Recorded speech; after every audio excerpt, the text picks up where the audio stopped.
you're still controlled by the rudder because you've got the lifts on there. And it just slows right down. Hello, I'm Robert Owens. I graduated from Hamble in 1973 and joined British European Airways as a co-pilot on the Trident 1 and 2. I later flew the Trident 3B. On the 31st of December 1985, I flew the last commercial service of the Trident, and that was from Amsterdam to Heathrow. After the Trident, I converted on to the 747-100 and 200 series, and I finished my career on the 747-400. Hello, my name is David Warren. 34 years ago, I became a captain, a new captain on the Trident. My aviation career started here at the RAE Farnborough, where I was an engineering student apprentice from 1961 to 1966. I then went to the College of Air Training at Hamble, graduated from there in 1968, became a co-pilot and navigator on VC-10s with BOAC. In 1976, I transferred to Boeing 747 as a co-pilot. In 1984, I was offered a chance of a command course on the Trident, which was going out of service in 2 years' time, and consequently moved across onto this airplane for its final 2 years. From there, when it retired, I moved back onto the 747 as a captain, remained there until I retired in 1999. Hi, my name's Steve Thurkettle and I joined British European Airways in 1957 as an aircraft engineering apprentice. It was a 5-year apprenticeship and I qualified in 1962, specialising in aircraft electrics, instruments and autopilot maintenance. I continued in that role for another 14 years, climbing up the ranks, and was lucky enough in 1976 to be selected for training as a flight engineer on Boeing 747's 100 and 200 series with what was now British Airways. I continued in that role for another 19 years and finally retired as a senior flight engineer in 1995. Thank you. Okay, I'm just going to tell you about some of the instruments on board this Trident. In front of me, the flight instruments, which are duplicated on the other side. We have airspeed indicator, artificial horizon, altimeter, vertical speed indicator, mark meter, and the compass, which is here displaying the localizer and the glide slope. And across to this side, we have standby instruments, again, artificial horizon, altimeter, and airspeed indicator. Moving across, weather radar, Doppler, map display. Further across, central warning system. Then we have the gauges for each separate engine, engine 1, 2 and 3. So we have the separate here for EGT, RPM and the given thrust.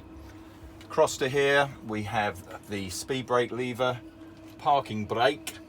We have the trims, we have aileron trim, rudder trim and tail trim. Thrust levers 1, 2 and 3. We have the LP cocks and HP cocks fuel for each engine. Undercarriage instruments displaying the undercarriage is down and correctly locked. Moving further down, autopilot section here. Then we have the radios for VHF communication, and we also have some navigation equipment here as well. Here we have the droop lever for the leading edge flaps, and we also have the flap lever for the main wing flaps. Moving across to the overhead panel, here we have the air traffic control transponder, flight data recorder, which is feeding information into the black box, and here we have the cockpit voice recorder, which actually became mandatory after the unfortunate crash of the Trident Papa Indian in 1972. Here we have indications of leading edge temperatures, and moving across here, 3 hydraulic selectors for each engine. We were color coded as green, yellow and blue for engine 1, 2 and 3. Coming down here we have engine anti-switches, airframe anti-switches. Across to here we have APU start and controls, and here the engine selectors for engine start. Across to here we have the boost engine control, which is also showing the indicators for start and running, and the boost engine was fitted onto the Trident 3 and was an extra engine used for performance. Here we have the E2b Compass, which still is the basic and very basic compass that is fitted to all aircraft. Moving down here, basically these are landing lights and taxi light indicators and selectors, radios, instrumentation switches which control through the bus bars and electrics, brake fans which are moves to keep the main brakes cool, and then moving down here, basically exterior lights, clock, windscreen heats, and interior lights which are just for displays in the cockpit. One of the unique qualities of the Trident was its auto-land system, which I'll try and explain fairly briefly at the moment.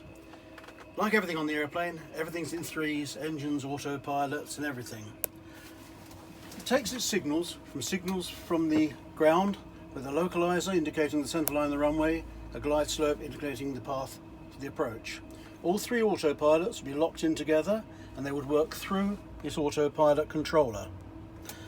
What is remarkable about this is the fact this is before electronics. This autopilot controller is electromechanical. If you took it out and looked at it, you'd find cogs, gear wheels, levers, purely mechanical.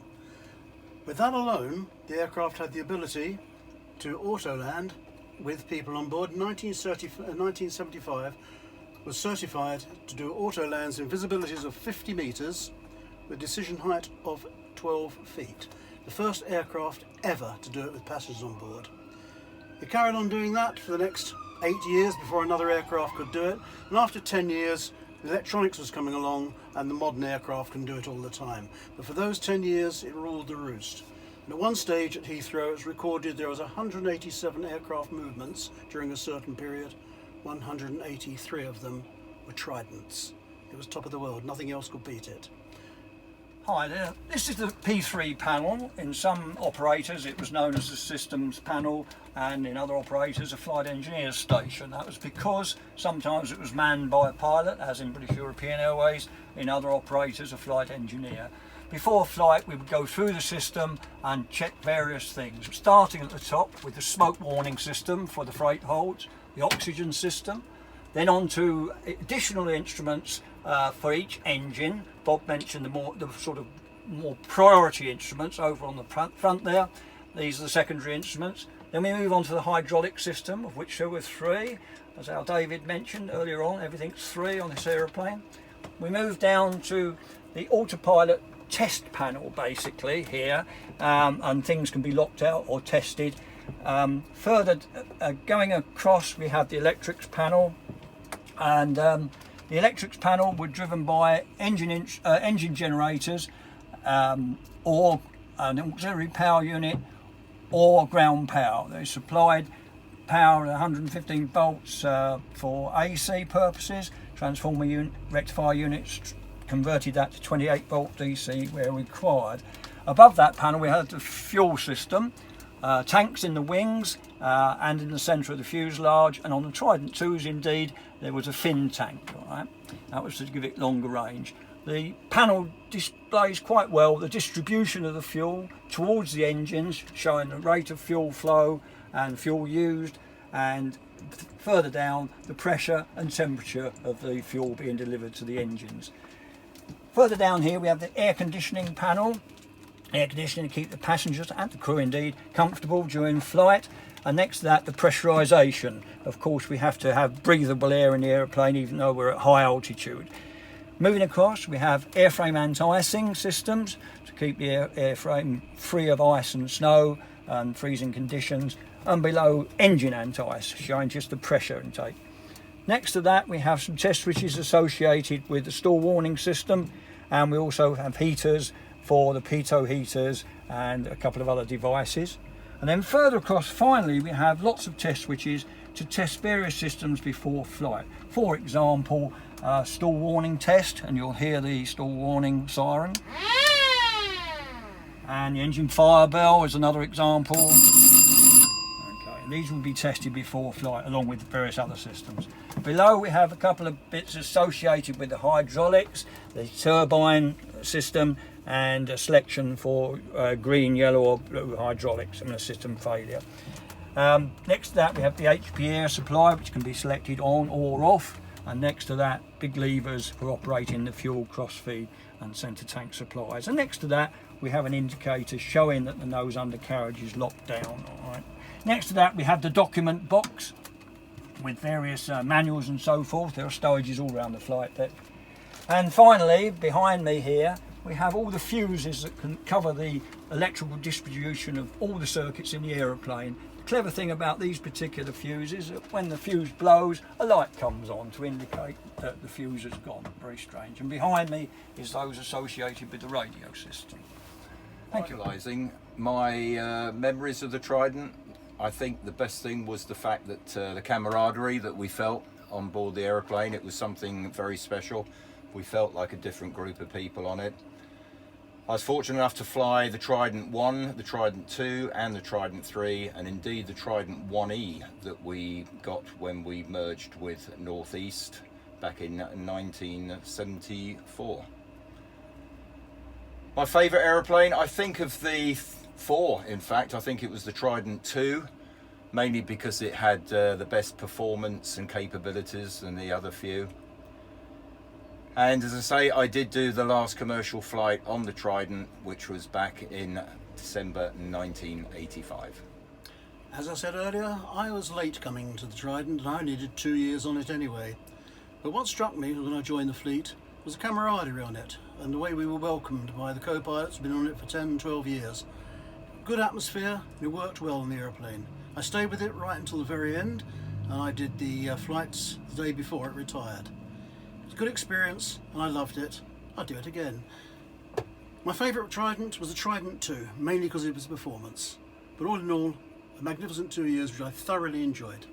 Okay, as I said earlier, I was not aircrew on the Trident. I became a flight engineer on the 747 later on in my career. But I was privileged to be qualified as a ground engineer and work on all of BA's aeroplanes and indeed BA's aeroplanes up until 1976. And 10 years of that time I worked on Tridents on frontline servicing. That's aircraft that were in service or just pulled off service briefly for a day or two to fix various defects. It was a pleasure to work on the aeroplane. It was technically advanced. I'm pleased to say my trade as electrical instrument and autopilot, that I was fully qualified to investigate defects on the auto-land system, to rectify defects on it, test it and certify it for blind landing systems. And I still have my licence in my bag today. It was a real pleasure to work on the aeroplane, and as Bob said earlier on, it was the camaraderie of so many people working on a similar type of aeroplane that you could share your experiences. And so I look back over those years and all my years in BA with great pleasure and satisfaction.